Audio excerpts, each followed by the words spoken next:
একটি ভুতুড়ে প্রেমের গল্প। শুনতে চাও একটি অন্যরকম প্রেমের গল্প, যেখানে প্রেম আছে, বিরহ আছে, আর আছে এক অশরীরী আত্মা? অয়ন নামের একটি ছেলে পুরনো একটি বাড়িতে বেড়াতে যায়। বাড়িটি নাকি ভুতুড়ে, এমন কথা সবাই বলে, কিন্তু অয়ন এসব বিশ্বাস করে না।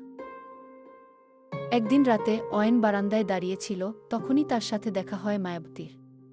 মায়াবতী এক সুন্দরী যুবতী, কিন্তু তার শরীরটা যেন একটু স্বচ্ছ, একটু অন্যরকম। অয়ন জানতে পারে মায়াবতী আসলে একটি আত্মা। বহু বছর আগে এই বাড়িতেই তার অকাল মৃত্যু হয়েছিল। প্রথমে ভয় পেলেও ধীরে ধীরে অয়ন মায়াবতীর প্রতি আকৃষ্ট হয়। তাদের মধ্যে এক অদ্ভুত সম্পর্ক গড়ে ওঠে। দিনের পর দিন তারা গল্প করে, একসাথে হাসে, কাঁদে।